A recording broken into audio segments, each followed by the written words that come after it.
Hello everyone, आज की video में हम शुरुआत करने जा रहे हैं हमारे one of the important topics में से ज्योग्राफी का, जो कि है एटमॉस्फेयर। तो सबसे पहले हम बात करेंगे क्या होता है एटमॉस्फेयर। चलिए देख लेते हैं। Atmosphere is a thick gaseous envelope that surrounds the earth. Atmosphere एक गैस का एनवेलप है, थिक, जो कि हमारी अर्थ को सराउंड करके रखता है और ये एक्सटेंड करता है up two thousands of kilometres तक। अर्थ सरफेस के थाउजेंड ऑफ किलोमीटर्स तक ये हमारा एक्सटेंड करता है। अर्थ पे लाइफ ही एग्जिस्ट सिर्फ और सिर्फ एटमॉस्फेयर की वजह से करती है, अदरवाइज हमारी अर्थ होती एक बैरन। और जो प्लैनेट्स हैं उन्हीं की तरह अर्थ पे सर्वाइवल पॉसिबल ही नहीं होता अगर एटमॉस्फेयर नहीं होता तो। नाइट्रोजन और ऑक्सीजन एटमॉस्फेयर का ऑलमोस्ट 99% वॉल्यूम कवर करती हैं। अब हम बात करेंगे स्ट्रक्चर की, एटमॉस्फेयर की। एटमॉस्फेयर में कुछ लेयर्स होती है जो कि हमारी अर्थ को कंसेंट्रिक सर्कल्स की फॉर्म में सराउंड करके रखती हैं। तो हम 6 लेयर्स देख रहे होंगे, 5 इंपॉर्टेंट लेयर्स हैं, बाकी तो हमारा एक्सोस्फेयर होता है, जिनके इनके अलग-अलग डेंसिटी रहेगी, अलग-अलग टेम्परेचर रहेंगे, क्या-क्या चेंजेस होंगे अलग-अलग लेयर्स में, वो सब हम देखेंगे। तो चलिए हम सबसे पहले शुरुआत करते हैं हमारी फर्स्ट लेयर की, that is called troposphere. Troposphere हमारी लोएस्ट लेयर होती है एटमॉस्फेयर की। हाइट, अगर हम हाइट की बात करें तो इक्वेटर पे तो 16 किलोमीटर तक रहती है, और बात करें पोल्स की तो पोल्स पे हमारी रहती है 10 किलोमीटर तक ट्रोपोस्फेयर की हाइट। तो 10 तो इक्वेटर पे और 16 हमारी पोल्स पे, तो एवरेज हाइट लगभग इसकी हो जाएगी हमारी 13 किलोमीटर्स। वेदर फेनोमेनन कौन कौन से होते हैं वो देखते हैं।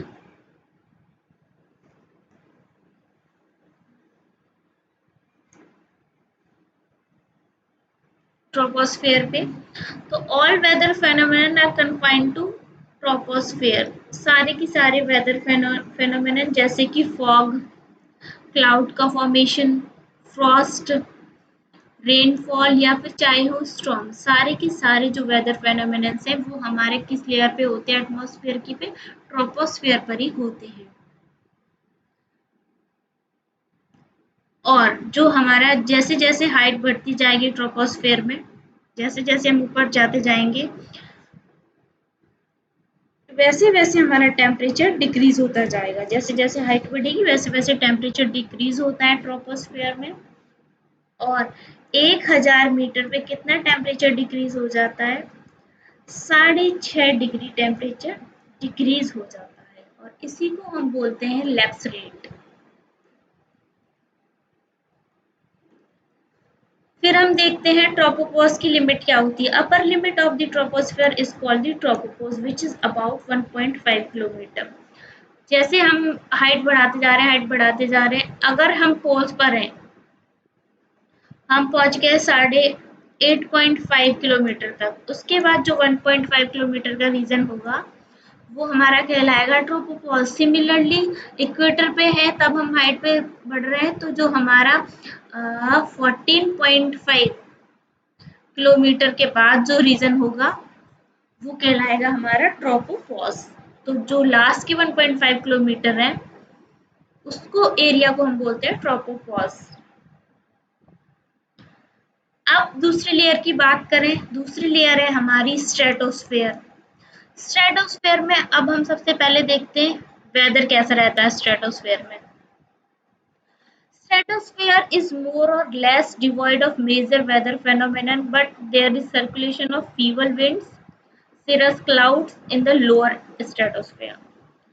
तो स्ट्रेटोस्फेयर में ज़्यादा तो मेजर वेदर फेनोमेनन तो हमें ट्रोपोस्फेयर में देखने को मिलते हैं, लेकिन कुछ जैसे कि हल्की हल्की विंड्स हमें देखने को मिलेगी, सिरस क्लाउड जो हमारे लोअर स्ट्रेटोस्फेयर में उसमें देखने को मिल जाएंगे हमें। अब बात करते हैं जेट एयरक्राफ्ट। तो जेट एयरक्राफ्ट हमारे स्ट्रेटोस्फेयर में, जो कि लोअर स्ट्रेटोस्फेयर में ही फ्लाई करते हैं, क्योंकि lower stratosphere perfect flying condition provide कराता है। दूसरी एक और इम्पॉर्टेंट पॉइंट, ओजोन लेयर का लोकेशन। ओजोन लेयर भी हमारी स्ट्रेटोस्फेयर में ही पाई जाती है। क्या एल्टीट्यूड रहता है? 15 किलोमीटर से 35 किलोमीटर तक अर्थ सरफेस से। ओजोन लेयर क्या करती है? ओजोन लेयर एक प्रोटेक्टिव कवर है अपनी अर्थ के लिए, जो अल्ट्रा हार्मफुल यूवी रेस को एब्जॉर्ब करती है और हमें बचाती है सोलर रेडिएशन से। एक है ओजोन डिप्लीशन। हमने देखा है ओजोन लेयर में हमारा होल हो रहा है, क्यों? क्योंकि ग्रीन हाउस गैसेस अर्थ धीरे धीरे वार्म हो रही है ग्लोबल वार्मिंग के कारण। और क्या बढ़ रहा है? टेम्परेचर बढ़ रहा है इसी वजह से। टेम्परेचर चेंज क्या रहता है स्ट्रेटोस्फेयर में? Temperature rises from -60 degree centigrade at the base of the stratosphere to upper boundary as it absorbs UV rays।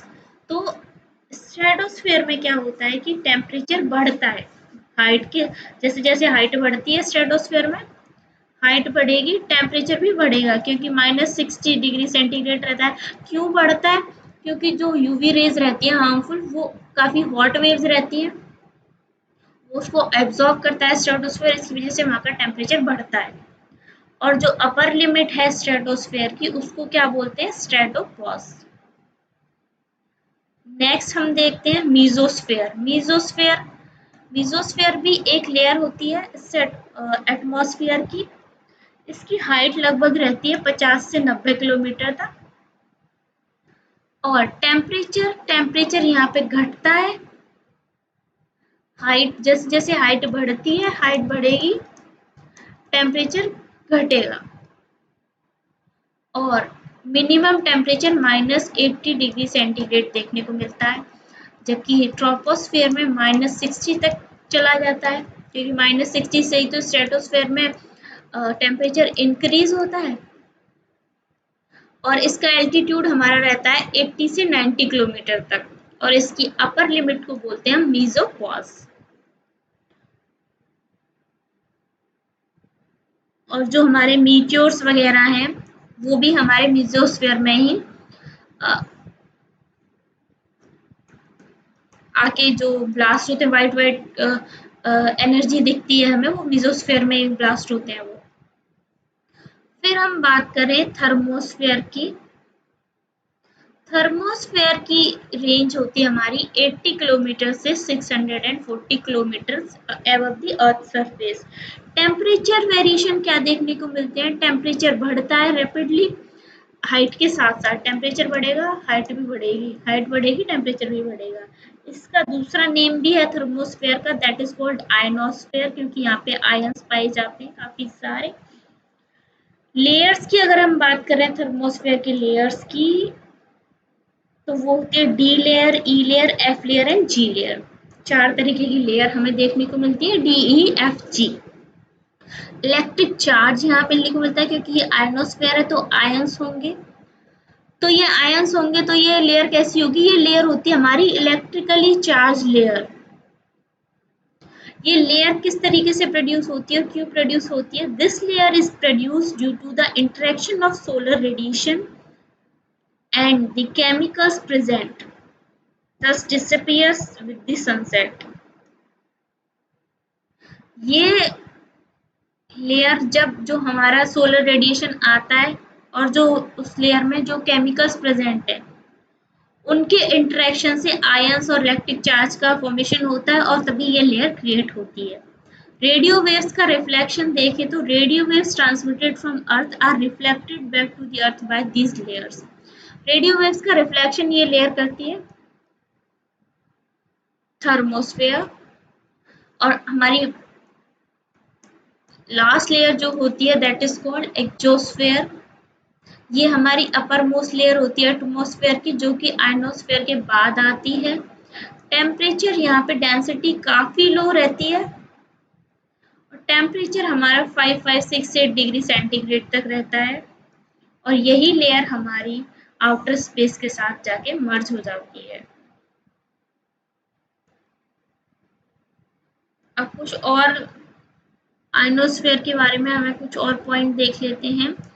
Ionosphere में थिनिंग गैस होती है। At heights of 80 kilometer, that is 50 miles, the gas is so thin that free electrons can exist for short periods of time before they are captured by nearby positive ion. तो इतनी 50 miles और 80 kilometre Heights पे जो हमारे gas रहती है वो इतनी थिन रहती है, इतनी थिन लेयर होती है गैस की, जो तो हमारे जो इलेक्ट्रॉन्स हैं वो इजीली एग्जिस्ट करते हैं वहाँ पे।